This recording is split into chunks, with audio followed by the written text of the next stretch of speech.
Hello guys, so here's one of those lights that I'm releasing because I know it will sell. It's good for business, but I personally don't care for, okay? Yeah. SX304Avn, alright? I hate Eagletac way of naming their lights. It's just so confusing. SX30A4, okay?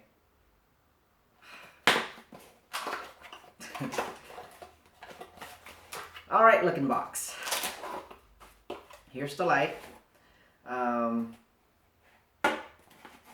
Eagletac usually have really good holsters, so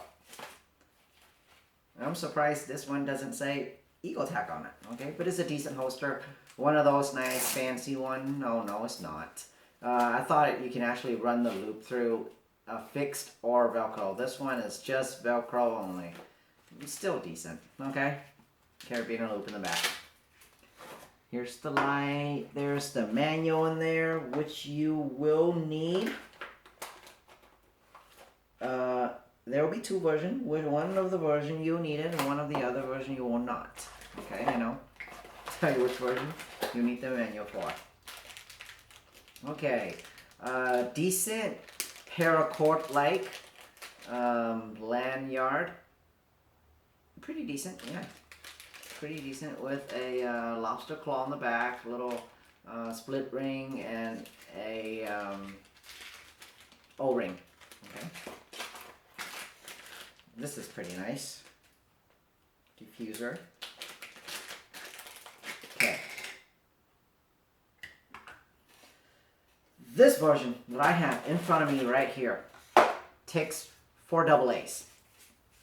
One of the main reasons right off the bat, I don't like light. I don't like anything that takes AA's. Okay, I think AA is kind of a mainstream battery for consumer. They're not very high capacity, and definitely alkalines. They're too expensive.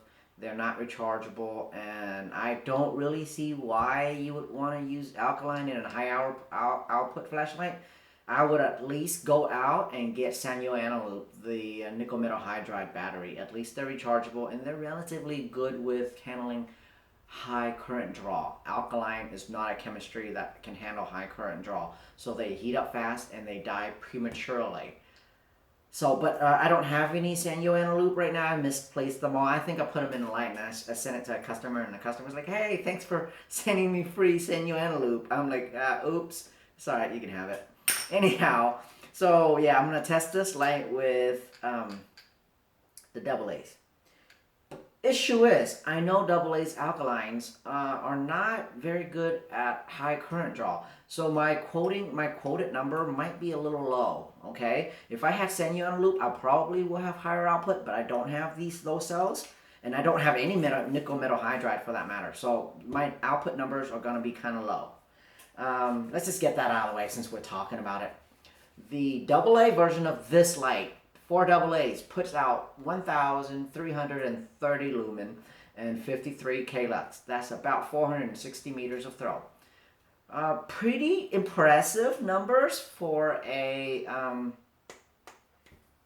4 AA light. Okay, the reason it throws so well is because it has a huge smooth reflector, and that number the number I just quoted is with an XPL HD Domon 6500 Kelvin, 7000 Kelvin. There we go. I remember now. V6 spin 7000 Kelvin. Very cool light. Okay, that's the brightest bin that I have. So with the output, the power boost only to the factory circuit, and paired with the XPL Domon LED, you get that number, about 1300 lumen and 50 Klux. All right, and it throws decently well. Not super impressive, but pretty good for the size. Okay, it's not really a dedicated thrower like my other lights. For example, like this SD. This is why I like lithium-ion lights. SD26VN with an XPL PDT puts out about the same output. 1,300 lumen, 1,400 lumen, basically the same amount of output. Much smaller reflector, much smaller light, but this one put out 80K lux, 50K lux. So why in the world would you want 4 AA's, a bigger light, possibly less runtime than a big fat 26650, okay? But very likely so. So I don't really know why. But for the people that really wants AA lights, and they have a ton of requests for people that just want a AA light so that they can have it in their glove box, and AA lights are just easy to acquire, and that would be the light for you.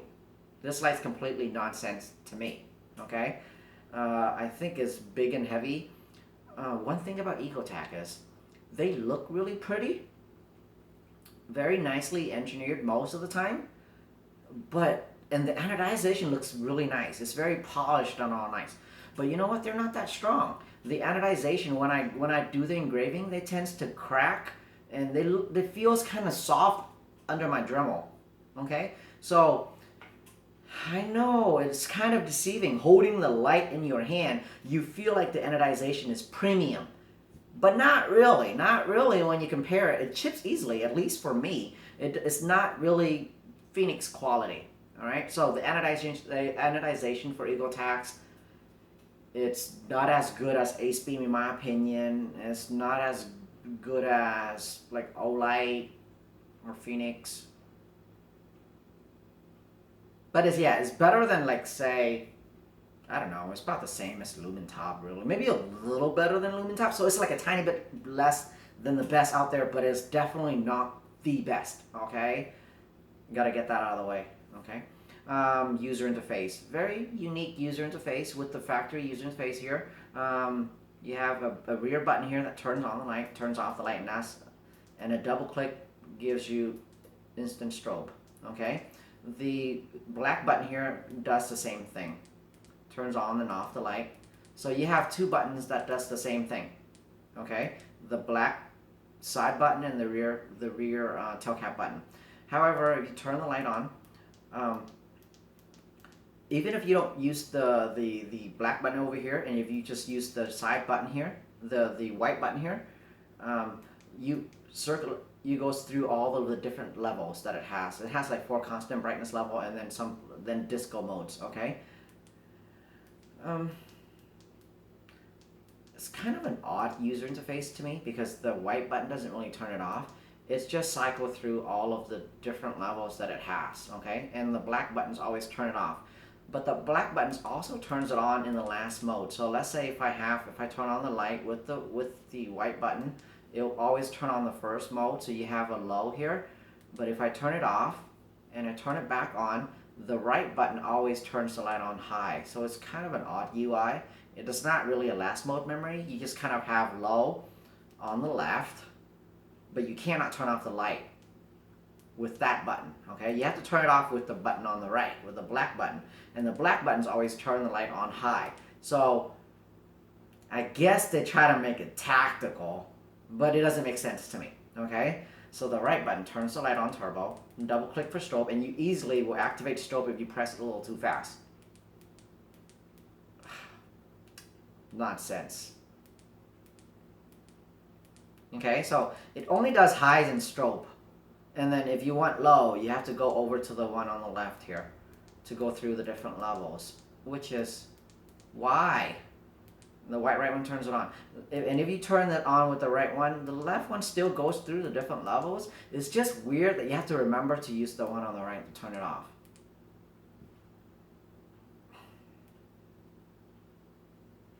At least it does momentary on. So if you hold the rear here and you press and hold, it turns it on, you let it go, it turns it off. And remember the rear and the 2 black button does the same thing. So at least it does momentary on. Okay? It's just having low on the left but cannot turn the light off, and high on the right with easily strobe access, like too easily strobe access, just makes the UI a little odd. I guess you can get used to it. I'm not used to it. I think it's kind of weird, okay? It's kind of confusing. One thing that they do kindly include, is a very nice diffuser. A cap flip open diffuser. Eagletac is great on their frontal accessories, so this one's cool. You put on the diffuse. See how I accidentally access strobe? Click and don't click it again. All right, so you basically, I can't show it on video. I'll make another video for beam shots. But basically, it takes away the intense hot spot. So the light is still a thrower, but it throws a taper flood, if that makes any sense. All right, so it's a nice diffuser, just not a very extreme diffuser when it makes a wall of light. So I wouldn't say it's a wall of light. It still has decent throw to it just because the huge reflector here is providing a lot of throw. So even through the diffuser, it's still kind of throw. All right, so that's pretty cool. All right, but I'm not here to talk about the AA version. Okay, that version is totally not my cup of tea.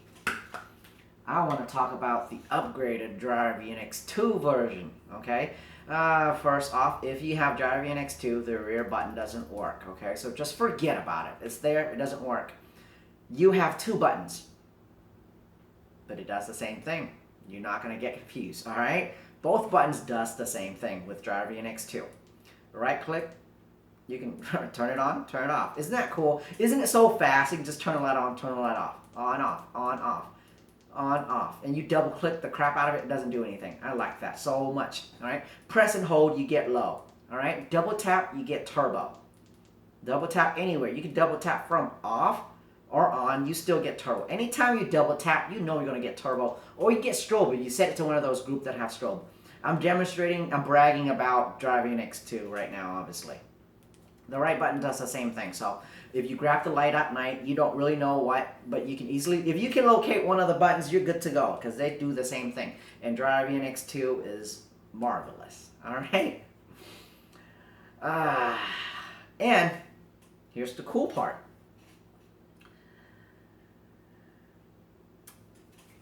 Gotta open the light to show you what's cool about it.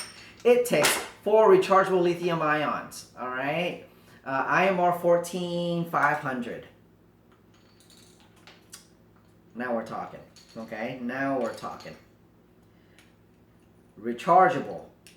That's the way to go. All right, and 14500 is actually a decently high capacity output cell. Okay, versus like 16340. So it's 4 of these provide decent capacity, rechargeable, and extremely high output. The AA version with the power puts out 1330 lumen. The GyroVNX2 version with both of the, right now it has an XHP 35. Oh my god, I made a mistake. XHP 35HI. Okay, XHP 35HI Domon.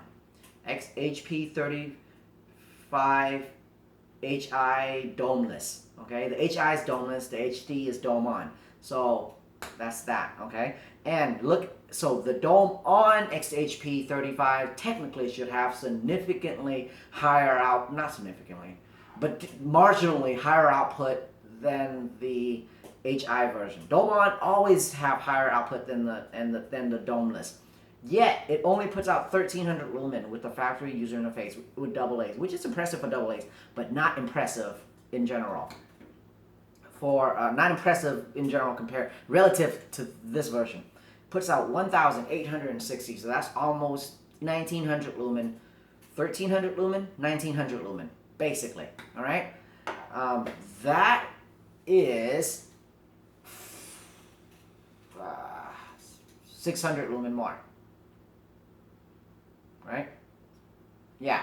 So you have a light that puts out about 600 lumen more here with a better user interface, with rechargeable lithium ions. Well, I guess the customers that comes to me kind of want this light for the AA use, but for me, performance guy, yeah, this is the version I would get. The 4 times, it will be the brightest 4 times 14500. So now we have a decently good light, okay? And now here's the good part. 53K lux, right? With the dome on 35, 145K lux. So that is about 3 times the throw the lux, 3 times the lux. Now we're talking. Let's bring back the SD26. 1900 lumen, 1400 lumen. Okay, so now it's substantially more output. Okay, 145K lux, 80K lux. Right. So now you have a bigger light for a reason. You have bigger light it means being bigger means something now. All right, you have more mass, more throw. I'm not sure about runtime still. I still think the 26650 has more runtime. I can do the math, but I still think that has more runtime. Okay, so much bigger reflector. So it throws more, it's brighter, it's a bigger light, but it makes sense now that it's bigger. I still like this light more, but now at least it makes sense to have to be in this size and put out almost 2000 lumen and 150K lux, which is a lot of throw, okay, for a light of this size. That's that. Do I like this light? No, I don't. Even though it puts out pretty nice output, very big, large reflector, good user interface, I don't really like AA size light, even the 14500, okay? Maybe in a single cell format, but not I'd rather still have, if it's a stubby light, I'd rather have a 26650. So do I recommend this light to anybody? No, not really. I would not recommend any of the AA version or the 14500 version to any of my customers if they come to me for a light. But this there, it probably will sell pretty well because I have a lot of requests for it. But yeah, both of these lights are something that I don't really like. Okay, and I think it's if you're gonna go into high output light, just go lithium ion. Pick a bigger cell. 18650, 26650. 14500 is alright. It's not the best choice. That's that. It feels good to be able to say bad things about a light that I sell.